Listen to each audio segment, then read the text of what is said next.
generasi muda itu kan memiliki peran yang penting ya dalam mengubah pandangan terhadap politik uang.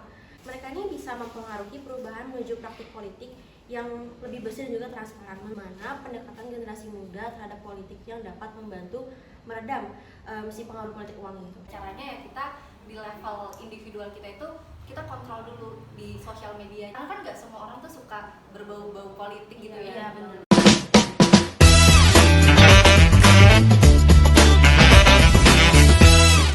Halo guys, selamat datang di podcast Nefcast kelompok 1. Aku Khaira Febrianti Dan aku Nadia Syahrani sebagai tuan rumah di podcast hari ini. Nah, jadi kali ini topik kita itu mau membahas anti politik uang yang memiliki dampak negatif dalam sistem politik dan juga demokrasi kita. Pastinya kalian udah gak asing dong sama namanya politik uang, karena biasanya tuh ini terjadi di kalangan atas. Apalagi sekarang tuh kita udah mendekati masa-masa politik, ya nggak, Ra? Iya bener banget, ini tuh gak terjadi sedikit tapi bisa banyak banget yang terjadi kayak di partai-partai di Indonesia guys. Bener banget, dan hari itu kita excited banget buat menjelajahi isu relevan bersama kalian semua. Karena dalam dunia politik saat ini, politik uang telah menjadi masalah yang mendalam dan juga kompleks. Para pemilih seringkali merasa bahwa pengaruh uang yang telah merusak integritas pemilihan dan keputusan politik. Dalam podcast ini, kita akan menggali akar permasalahan politik uang, mengidentifikasi bagaimana uang dapat mempengaruhi proses demokrasi dan mengapa ini menjadi isu yang begitu penting untuk kita semua. Bener banget tuh apa yang dibilang Khaira tadi. Nah, aku percaya nih bahwa dengan pemahaman yang lebih dalam tentang politik uang, kita dapat bekerja menuju sistem politik yang lebih adil, inklusif, dan mewakili suara semua warga. Jadi, mari kita mulai perjalanan jelajahi kompleksitas anti politik uang bersama narasumber istimewa kita yaitu Kak Almanur. Hai Kak Alma. Halo. Nah, Kak Alma ini seorang mahasiswi dari Universitas Pembangunan Nasional Veteran Jakarta nih. Dengan pengalaman dan pengetahuan yang luas dan dalam anti politik uang, kita yakin akan mendapatkan wawasan yang berharga dari percakapan kita hari ini. Jadi, tanpa basa-basi lagi, mari kita mulai dengan mengucapkan Selamat datang kepada Kak Almanur. Kak Almanur ini dari Universitas Pembangunan Nasional Veteran Negeri Fakultas Ilmu Politik loh. Wah, keren banget ya teman-teman. Boleh dong tepuk tangan lagi. Oh iya, enaknya kita manggil kakak gimana ya? Boleh kamu manggilnya Alma aja langsung. Nggak apa-apa, Kak. Nggak apa-apa. Santai Serius aja. ya? Oke, sekarang kita santai-santai aja. Chill aja ya teman-teman di podcast kali ini. Oke. Oke, kalau mas selanjutnya, gimana sih kabar kakak hari ini? Baik-baik aja sih. Alhamdulillah ya. Alhamdulillah. Kalau boleh tahu, apa sih kesibukan kakak sekarang? Kalau sekarang tuh aku lagi ikut di himpunan mahasiswa ilmu politik, Himapol namanya. Oh, itu kegiatannya ngapain aja ya, Kak? Aku sekarang lagi ngejabat jadi wakil departemen sosial politik. Wah, keren banget guys. Tepuk tangan dulu dong. Oke, kita udah selesai ya di sesi perkenalan. Gimana kalau kita langsung saja ke pertanyaan pertama ya. Jadi di pertanyaan pertama nih Kak, aku mau nanya, generasi muda itu kan memiliki peran yang penting ya dalam mengubah pandangan terhadap politik uang dengan kesadaran dan juga partisipasi yang aktif kan. Mereka ini bisa mempengaruhi perubahan menuju praktik politik yang lebih bersih dan juga transparan. Menurut kakak, gimana pendekatan generasi muda terhadap politik yang dapat membantu meredam si pengaruh politik uang itu? Oke, kalau menurut aku sih, karena kita kan anak muda nih, Iya. kita sering bersosial media, aktif sosial media. Caranya ya kita di level individual kita itu, kita kontrol dulu di sosial medianya. Kita sebagai anak muda yang aktif bersosial media, kita cari-cari tuh, kita memperkaya ilmu politik kita, memperkaya kesadaran kita akan pemilu dan politik. Lalu kita bisa istilahnya tuh cari-cari nih, oh ini tuh kadernya bagus atau enggak ya, ini tuh orang-orang yang maju tuh bagus atau enggak ya, supaya orang-orang yang maju pakai politik uang tuh nggak bisa gitu loh, nggak masuk ke celah ke situ. Itu caranya sih memperkayanya dari situ dengan kita beraktif sosial media tadi sih. Aku mau nanya, Boleh? tapi kan nggak semua anak muda itu tuh apa ya, into politik Kak. Gimana tuh kalau misalnya mau negur mereka biar kayak, ayo dong kita mulai sekarang tuh udah harus bisa mengerti tentang politik uang gitu. Sebenarnya tuh susah sih kalau misalkan, karena kan nggak semua orang tuh suka berbau-bau politik gitu ya. Iya, benar-benar. Nah caranya kalau misalkan di kampus aku tuh kita suka buat diskusi. Jadi paling apa nih yang lagi rame, kayak kemarin misalkan Ganjar yang tiba-tiba podcast sama anaknya. Oh, iya. Nah dari hal-hal yang kayak gitu yang kita buat hal-hal sehari-hari yang kita bawa ke ranah politik. Jadi nggak melulu politik itu kesannya berat. Jadi anak-anak muda tuh lama-lama Bisa ikut, mulai ikut iya, gitu ya. Oke. pakai cara-cara kayak gitu sih menurut aku. Lanjut, Bener Ra. banget sih, itu efektif banget ya Betul, caranya. iya, biar anak muda tuh nggak bosen ya dengan Betul. politik, jadi kayak lebih tertarik sama politik ya. Iya, Kak? bener Betul. banget. Oke, makasih ya Kalma udah menjawab pertanyaan pertama. Kita lanjut ke pertanyaan kedua, yaitu rusaknya politik di negara kita ini salah satunya terjadi karena pemimpinnya melakukan money politik atau politik uang yang sudah tersusun rapi, tersebar luas untuk mendapatkan tujuan politik itu sendiri, bisa untuk mendapatkan jabatan sebagai wali kota, bupati, gubernur, bahkan presiden nih Kak. Nah, aku mau nanya nih, bagaimana sih tanggapan kakak tentang pemimpin yang terpilih akibat politik uang? Kalau menurut aku sebenarnya itu nggak salah sih, karena kalau kita bahas tentang politik, bahkan aku jurusan ilmu politik, kalau kita bahas tentang ilmu politik itu kesannya kotor, kesannya Iya. cuma money oriented atau gimana. Tapi sebenarnya yang menjadi masalah adalah jika mereka terpilih tapi mereka nggak bertanggung jawab. Tapi kalau mereka terpilihnya karena politik uang, sebenarnya sih nggak apa-apa, asal orang tersebut berani bertanggung jawab sama janji-janji politiknya Iya, gitu. Karena kan banyak yang mereka udah kepilih malah lupa kan sama Bertanggung janji-janjinya. jawab, Nah itu yang sebenarnya jadi masalah gitu sih kalau Padahal menurut sebenarnya aku. politik uang tuh nggak terlalu sekotor itu ya Kak aslinya. Iya, karena menurut aku itu kan untuk menarik minat. Iya. bener banget. Iya, tapi yang menjadi masalah adalah bagaimana mereka bertanggung jawab apakah setelah terpilih, itu sih yang menjadi masalahnya. Ya bener banget, karena semua calon kan pasti butuh suara ya Kak. Betul. Yang penting mereka bisa tanggung jawab aja ke depannya. Betul, Maksudnya betul. nggak omong kosong Omong aja. kosong doang, Ya, iya bener, gitu bener, caranya. bener. Oke, selanjutnya aku mau nanya tentang mempengaruhi pilihan dengan politik uang pada akhirnya akan berdampak buruk bagi masyarakat sendiri. Praktik ini kan akan menghasilkan pemimpin yang tidak tepat untuk memimpin. Kebijakan dan keputusan yang mereka ambil kurang representatif dan akuntabel. Kepentingan rakyat berada di urutan sekian setelah kepentingan dirinya, donatur atau partai politik.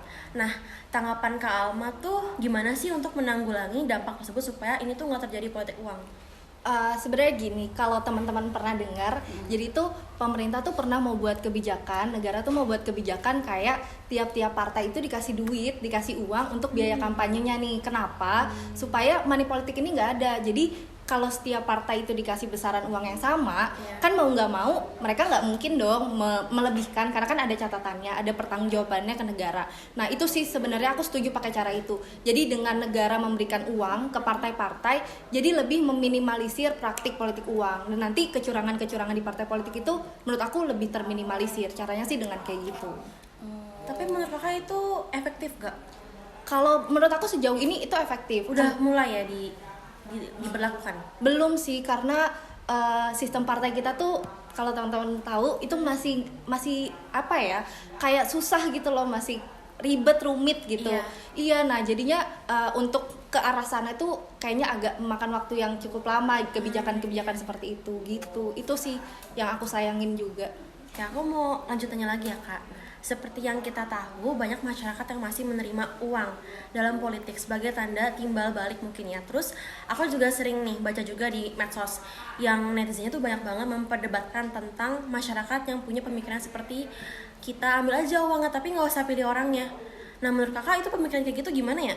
Aku setuju sih, karena kan kalau misalkan kita dapat uangnya kan kita untung dong, masyarakat tuh bisa gunain uangnya. Karena itu kan namanya kita sebutnya serangan fajar tuh.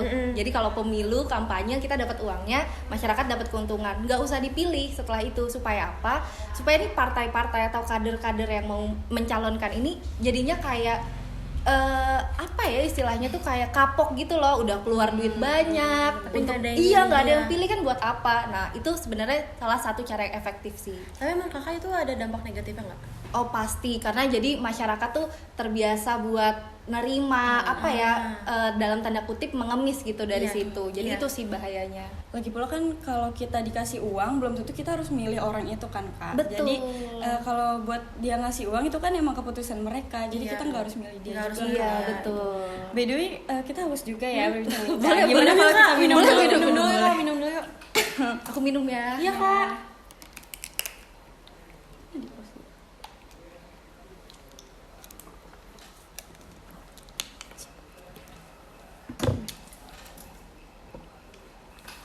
Oke, kita lanjut ya Kak. Nah, transparansi keuangan dalam politik uang itu merupakan langkah kunci dalam memerangi praktik politik uang yang dapat merusak integritas sistem politik. Nah, menurut kakak, bagaimana sih upaya yang dapat dilakukan untuk mendorong transparansi keuangan dalam kampanye politik guna menghindari praktik politik? Sama seperti yang jawaban aku tadi sih, caranya itu negara harus berperan, negara harus menjalankan kebijakan yang tadi aku bilang, kebijakan yang mana negara memberikan uangnya ke tiap-tiap partai. Karena dengan kayak gitu, partai ini punya tanggung jawab untuk melaporkan uangnya tuh dipakai buat apa aja sih, ke kader-kader yang mana aja sih, untuk kampanye atau untuk apa. Jadi itu sih yang mendorong transparansi dari partai supaya money politik ini bisa terminimalisir gitu. Gitu ya. Jadi negara itu belum bisa memperlakukan hal itu karena emang banyak banget hal yang harus diselesaikan dulu ya, Kak. Betul. Ya, kita berdoa aja sih semoga itu Betul. Ya. Money politik jadi minim Ya, bener banget. Karena di Indonesia tuh politik uang tuh lumayan tinggi ya, Kak. Betul, udah terbiasa kita nerima Iya, uang. udah biasa. Oke, aku punya satu pertanyaan terakhir nih ya. Boleh. Politik uang kan hal yang sudah mendasar ya dan sudah mendarah daging di masyarakat Indonesia. Karena udah menjadi kebiasaan yang melekat sama diri kita, sehingga tuh masyarakat berpikir nggak ada uang politik maka nggak ada suara yang akan mereka salurkan. Nah, tentunya ini kan bakal sangat bahaya dong dan bahkan ada dampak negatif yang sangat banyak kan untuk lingkungan sekitar dan lumayan memprihatinkan.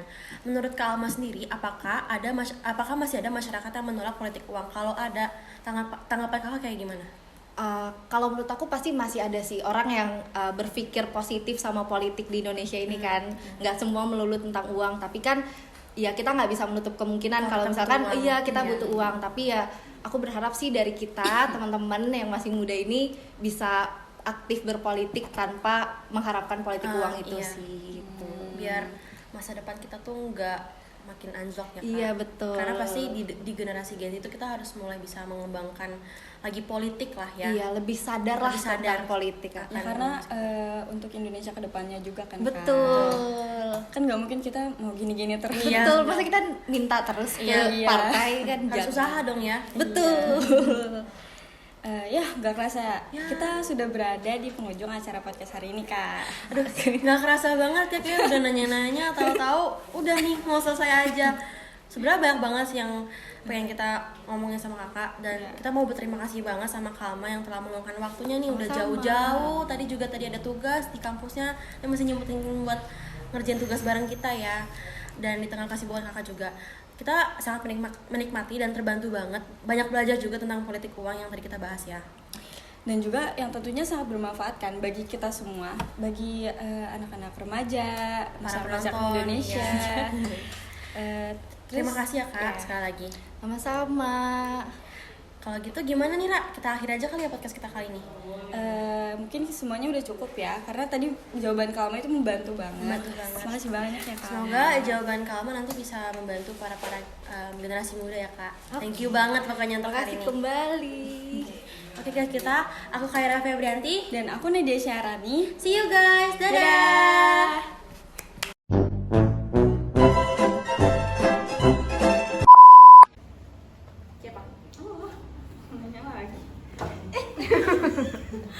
Sekarang nih kita udah mendekati masa-masa pemilu kan ya? Iya dong, menjawab. Iya dong.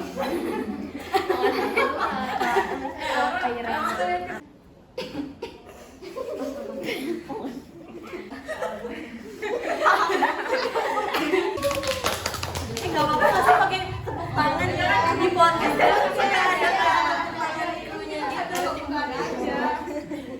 Nah menurut Kalma, pemikiran seperti itu tuh bagaimana ya? Layak nggak Kak? Wah haus juga ya kita. Minum dulu. Sponsor. Langsung aja mau yuk.